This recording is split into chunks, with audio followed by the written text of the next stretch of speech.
அளவு எஃபோர்ட் போடுங்க. ஏன்னா நீங்க போடுற எஃபோர்ட் எப்பயுமே வேஸ்ட் ஆகாது. இந்த தடவை இல்லாட்டி அடுத்த தடவை. அந்த அக்கா சொன்னாங்க போன வருஷம் கிடைச்சிருந்தா டிஎஸ்பி ஆயிருப்பேன், ஆனா இந்த வருஷம் நான் டிசி ஆயிட்டேன். அந்த மாதிரி தான் உங்களுக்கு ஒரு ஐபிபிஎஸ் கிடைக்கலையா, கண்டிப்பா யூ ஹேவ் டிசர்வ்டு எஸ்பிபிஓ. ஒரு எஸ்பிஐ கிடைக்கலையா, you have deserved RBI. So நீங்க இதோட நிப்பாட்டிக்காதீங்க, எதுக்கும் ஃபீல் பண்ணாதீங்க. உங்களுக்கு இதை விட பெருசான ஒன்று காத்திருக்கு அப்படின்னு நினைச்சு ஃபெயிலியரை கண்டு பயக்காம அடுத்து மூவ் ஆனாங்க. அதான் நான் ஆஸ்பிரன்ட் சொல்ல விரும்புறேன். Okay, thanks. எவ்வளோ ஒரு இம்பார்ட்டண்டான விஷயன்றது என்னோட அப்பாவோட லைஃப்ல நான் தெரிஞ்சுக்கிட்டேன்.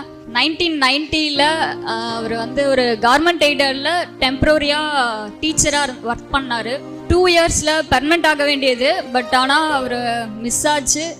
ஸோ ஊரில் எல்லாருமே என்ன சொல்லுவாங்கன்னா, ஒரு படித்த முட்டாள் அப்படின்னு சொல்லுவாங்க. ஏன் முன்னாடி சொல்லுவாங்க, நிறைய விஷயம் சொல்லுவாங்க, உன் அப்பா மாதிரி இருக்காத அப்படின்னு சொல்லுவாங்க. அது இன்னொரு அவரை வந்து வேற ட்ராக்கு கூட்டிகிட்டு போயிடுச்சு. அதுக்கப்புறம் அவர் நிறைய வேலை மாறி மாறி செஞ்சுட்டு இருந்தாரு. கூலி வேலைக்கு தான் போனாரு. அவர் வந்து மெயின்ஸ் முடிச்சு 2 monthsல அவர் இறந்துட்டாரு. இது எனக்கு வந்து ஒரு பெரிய ஷாக்காக இருந்தது. நான் இங்கே ஹாஸ்டலில் இருந்த டைமில் அவர்கிட்ட நான் ஒழுங்காக பேசலை. அது நான் இப்போ தான் வந்து ரெக்ரெட் பண்ணுறேன். அவரோட மனநிலை அப்போ எப்படி இருந்துச்சுன்னு எனக்கு தெரியல. பட் வந்து இப்போ நான் ரொம்ப ஃபீல் பண்ணுறேன்.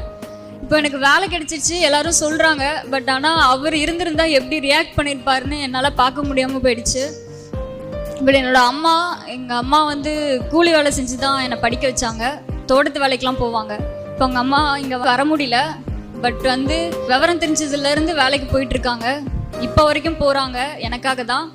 பட் இனிமேல் போக விட மாட்டேன். எங்கள் அம்மாவை நான் நல்லா பார்த்துப்பேன். லவ் யூம்மா.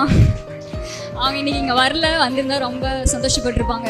தேங்க்யூ. ஃப்யூச்சர் ஆஸ்பிரன்ஸ்க்கு என்ன சொல்கிறேன்னா, ரொம்ப கான்ஃபிடென்ட்டாக ப்ரிப்பேர் பண்ணுங்கள், கன்சிஸ்டண்ட்டாக இருங்க. இங்கே ஸ்டடி ஹால் நல்லா யூஸ் பண்ணிக்கோங்க.